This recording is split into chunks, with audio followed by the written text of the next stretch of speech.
This is the WJTS News. In the news tonight, new COVID-19 cases in Du Bois County, Indiana COVID-19 update, and reopening Indiana. Also, Kirk Uksa will be in with sports. On our Monday with the Mayor segment, we speak with Ferdinand Town Manager Chris James. All this and more coming up on WJTS TV News.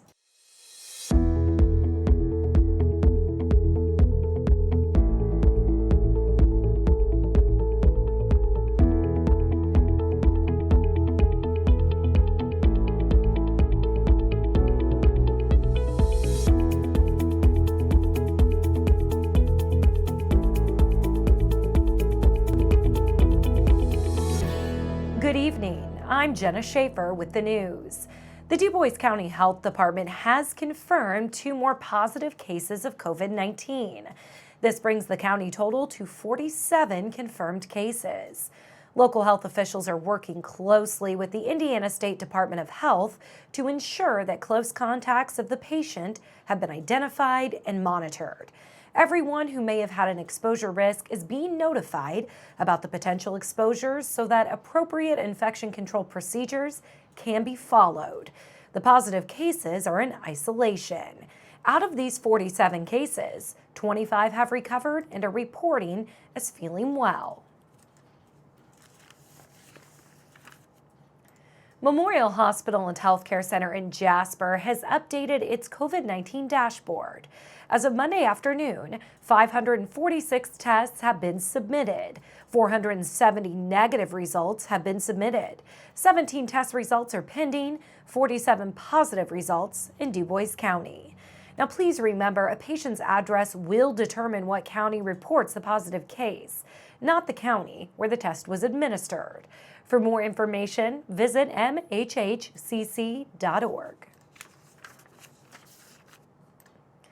Indiana's COVID-19 numbers have been updated. As of Monday afternoon, the Indiana State Department of Health is reporting 1,411 deaths, 24,627 positive cases, and 135,686 individuals have been tested for the virus. Here are the numbers for our viewing area. Du Bois with 47 cases. Pike has 3. Spencer with 9 cases and 1 death. Perry has 26 cases. Martin with 7. Davies has 54 cases and 15 deaths. Orange has 113 cases and 18 deaths.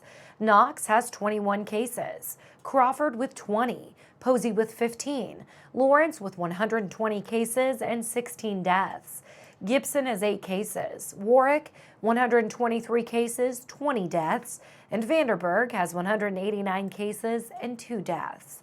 To see a map of cases by county, head to in.gov/ISDH. Last week, Du Bois County leaders announced a new campaign to help those who have been affected by COVID-19. Jasper Mayor Dean Vonderheide, Huntingburg Mayor Denny Spinner, Ferdinand Town Manager Chris James, as well as Du Bois County Commissioner Chad Blessinger came together to announce the Together We Thrive campaign. Jasper Mayor Vonderheide spoke with us, saying that this campaign came together after Indiana Governor Eric Holcomb's Back on Track Indiana plan was announced. Vonderheide says that the goal was to make sure that when businesses open back up, everyone was going to be safe. They need to think about things like their sanitation schedules. How often are they going to sanitize the facilities, work surfaces, the work environment, and what are they going to do with regards to employee education and employee safety? What kind of PPE requirements are they going to have? And we wanted every employer to think about their employee safety and the safety of their customers. As part of the campaign, resource packets were set to be sent out to local businesses to act as a starting point for businesses to reopen. These packets include outlines of what social distancing is, cleaning materials needed to sanitize, and more. Vonderheide mentioned that when stores begin to open, that not only are customers responsible for their safety, but for others as well. And so they need to make sure that they practice good social distancing, that they wash their hands and use hand sanitizers whenever they're out in public and exposed, that they wear masks when they go into closed-in areas, so that there is a less risk of transmission. Again, I believe the public needs to take the view that they are a potential carrier and they don't even know it. And so they are responsible for the safety of others around them. That is the best thing they can do. Be responsible for the safety of others. Vonderheide says that it's extremely encouraging to see Du Bois County come together to create something that is aimed to help everyone. He says that while Du Bois County may have different municipalities like Jasper, Huntingburg, and Ferdinand, they are in this together. And we do look at ourselves as one larger community. Yes, Jasper is the county seat and the larger metropolitan area, but we are in this as one large community, and that's Du Bois County. So we'd like to be able to open up and feel safe and bring business back into Du Bois County quickly by having a safe place.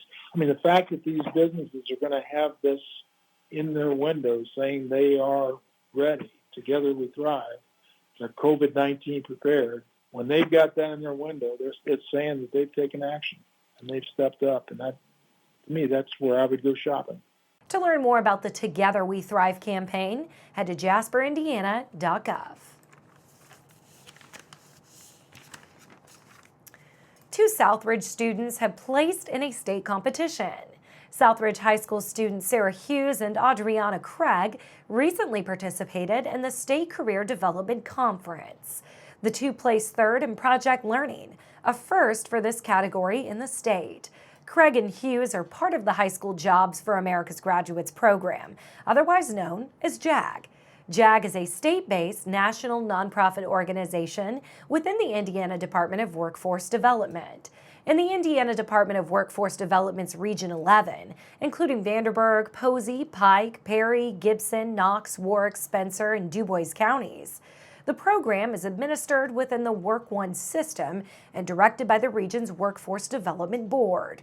Region 11's JAG program started in the 2007 to 2008 school year and is now offered in 8 area high schools, including Evansville-Bosse, Mount Vernon, Southridge, Vincennes-Lincoln, Pike Central, Tell City, Princeton Community, and Gibson Southern. 2 Indiana State Police K-9s are receiving new gear. ISP Jasper Post K-9s McGill and Drogos received bullet and stab protective vests from the nonprofit organization Vested Interest in K-9s Incorporated. K-9 McGill's vest was sponsored by Martina Pedrigliano of Fort Lee, New Jersey, and embroidered with the sentiment, "Gifted by Martina Pet." K-9 Drogos' vest was embroidered with the sentiment, "Born to love, trained to serve, loyal always." Vested Interest in K-9s Incorporated is a 501c3 charity located in East Taunton, Massachusetts, whose mission is to provide bullet and stab protective vests and other assistance to dogs of law enforcement and related agencies throughout the United States. Vested Interest in K-9s Incorporated also donated body armor canines in Du Bois and Martin counties this past week. Jasper residents may run into some road work when out and about next week. The Jasper Street Department and its paving contractor will begin milling and paving projects the week of May 11th, so this week.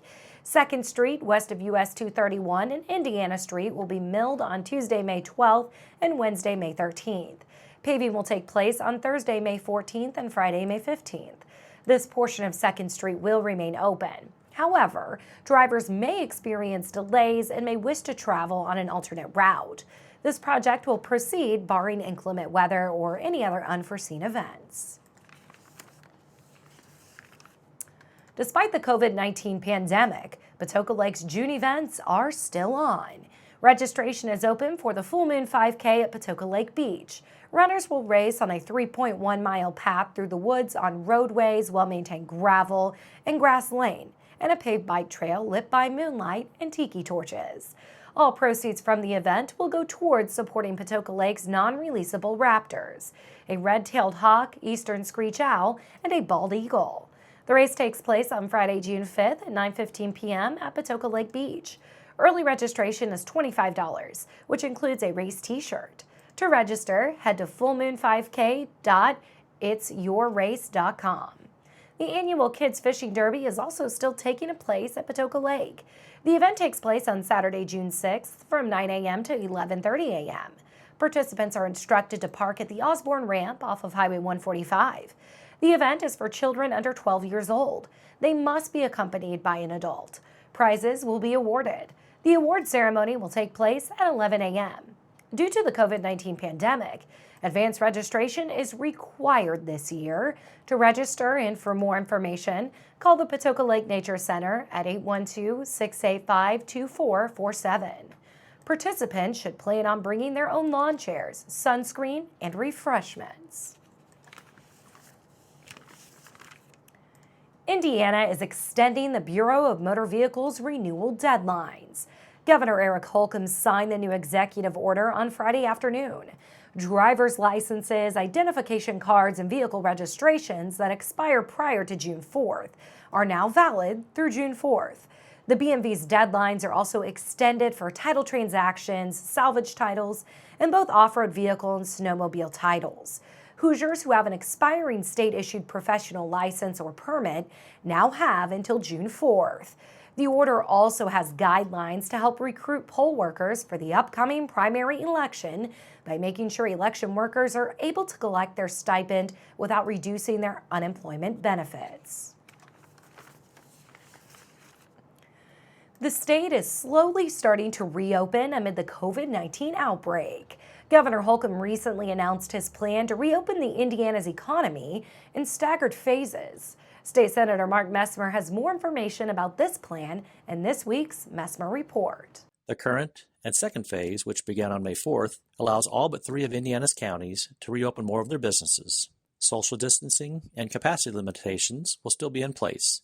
Those over the age of 65, as well as Hoosiers with underlying health risk conditions, are encouraged to stay home unless performing essential activities like shopping for groceries or going to the doctor. Presently, groups of no more than 25 may gather. This number will increase with each phase, permitting groups of 100 persons on May 24th, 250 on June 14th, and more than 250 after July 4th, as long as everything goes well. Places of worship, however, may resume in-person services starting May 8th. The number of these gatherings will not be restricted. Many quick-thinking religious leaders and faith communities in our state have come up with alternative services over the last month and are encouraged to continue using live stream, virtual services, and drive-in services when possible, especially for the elderly in their congregation. On May 11th, restaurants may open their dining rooms at 50% capacity. They can increase to 75% capacity on June 14th. Bar seating will be closed until June 14th, after which it can open at 50% capacity.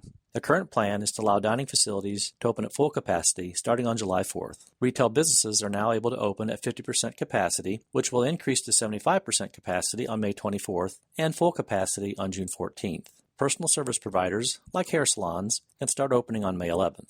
More information about the new statewide policy and how they apply to different industries during the next phase of Indiana's reopening can be found online at backontrack.in.gov. This website has many other helpful resources for individuals, religious leaders, business owners, and more. In addition, businesses with questions about how the governor's latest announcement applies to them can email covidresponse@iedc.in.gov or call 877-820-0890. As Indiana begins to open, remember to support local businesses in our community. Help those who may have a health condition that put them at high risk. Give people space when out shopping, and be patient with workers as they deal with the challenges of reopening. Persist in your hand washing regularly and continue to practice social distancing. Thanks, Senator.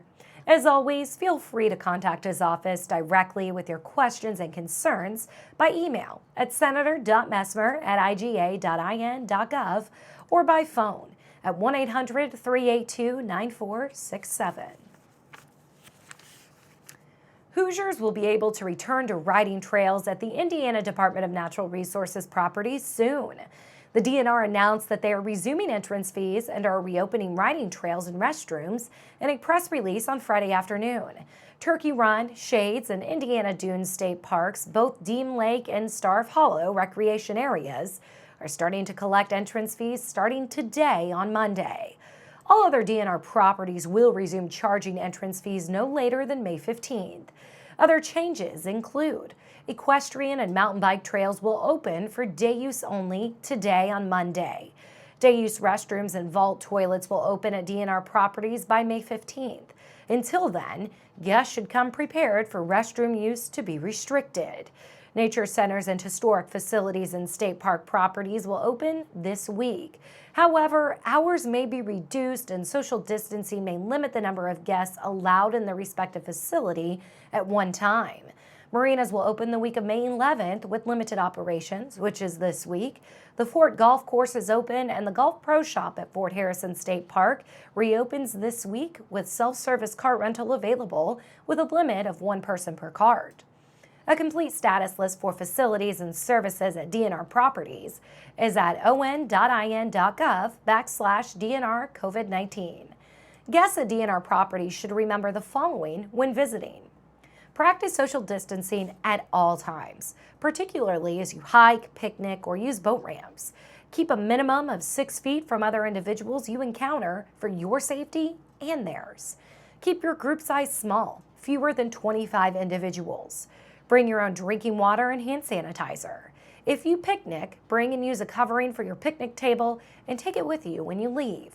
If a parking lot is full, move to another location.